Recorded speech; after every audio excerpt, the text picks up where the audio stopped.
नमस्ते। अब हम करने वाले हैं कविता तोप, जिसके कवि हैं वीरेन डंगवाल जी।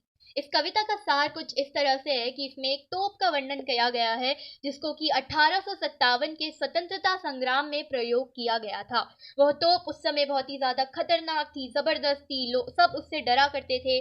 उसने अच्छे अच्छे सूरमाओं के धज्जे उड़ा दिए थे, लेकिन अब वह तोप जो है उससे कोई भी नहीं डरता। वो शांत, निष्क्रिय और दर्शनीय वस्तु बन गई है। यानी कि वो ना हिलती है, वो कोई भी क्रिया नहीं करती, निष्क्रिय बन गई है और लोग उसको देखने आते हैं।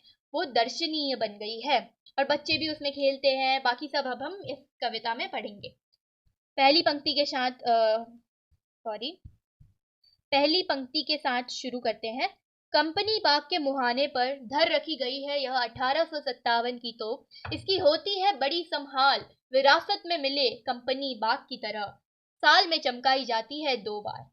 तो जो रेड कलर से अंडरलाइंड है, रेड पेन से, वो उन सब का मीनिंग मैं बताऊंगी। और जो ब्लू बॉक्स के अंदर है उनको आपको याद करना है, मतलब इम्पोर्टेंट है ये इस चैप्टर इस पोएम में।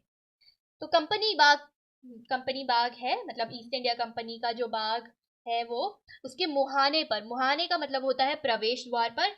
संभाल, संभाल मतलब बड़ी संभाल कर रखा जाता है, इससे बड़ी देखरेख होती है। विरासत का मतलब होता है पूर्वजों से मिले।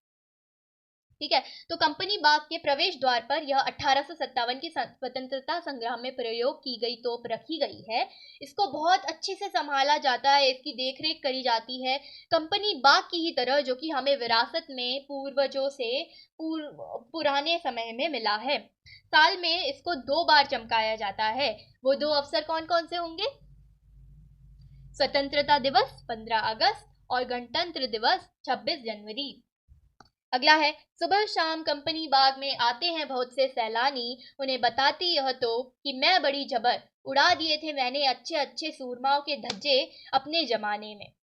तो तोप कहती इसमें कहा सैलानी का मतलब होता है यात्री, जो एक से दूसरी जगह जाते हैं घूमते हुए और चीजों को एक्सप्लोर करते हैं। जबर का मतलब होता है जबरदस्त। सूरमाओं का मतलब होता है वीरों, पारंगतों। और धज्जे का मतलब होता है चिथड़े चिथड़े उड़ा देना। तो उन सैलानियों से, उन यात्रियों से जो भी उसको देखने कंपनी बाग में आते हैं, उससे कहती है कि मैं बड़ी जबरदस्त थी अपने जमाने में और मैंने कई सूरमाओं के, कई अच्छे वीरों पारंगतों के चिथड़े चिथड़े उड़ा दिए थे। मुझसे सब डरा करते थे। अगला है, अब तो बहरहाल छोटे लड़कों की घुड़सवारी से अगर यह फारिग हो तो उसके ऊपर बैठकर चिड़िया ही अक्सर करती है गपशप। कभी कभी शैतानी में वे इसके ऊपर इसके अंदर घुस भी जाती, खासकर गौरैये। बहरहाल मतलब बुरा हाल है अब तो तोप का। फारिग मतलब छूटे। तो इसमें कहा गया है कि अब तो तोप का बहुत ही बुरा हाल है। इसमें हमेशा ही छोटे लड़के बैठकर घुड़सवारी करते रहते हैं, और अगर वो घुड़सवारी से थोड़ा सा उसको समय मिले अपने लिए, यानी कि तोप अगर उस घुड़सवारी से मतलब बच्चे ना बैठे हों उस समय, तो उसके ऊपर चिड़ियां बैठ जाती हैं और गपशप करने लग जाती हैं। कुछ शैतान चिड़ियाएं जैसे गौरैये, वो इसके अंदर भी, इसके भीतर भी घुस जाती हैं, इसके मुंह के भीतर, और वहां पर भी बैठ जाती हैं। तो अब तोप का बहुत बुरा हाल है, इससे कोई भी नहीं डरता। छोटे बच्चे इस पे घुड़सवारी का आनंद ले रहे हैं और चिड़िया इसके अंदर घुस रही है, ऊपर बैठ कर गपशप कर रही है। तो तोप से कोई भी नहीं डरता। ये बताती कि दरअसल अब ये ब्लू बॉक्स में है, ये इम्पोर्टेंट है, और इस कविता का मूल मंत्र नहीं, वो संदेश भी है।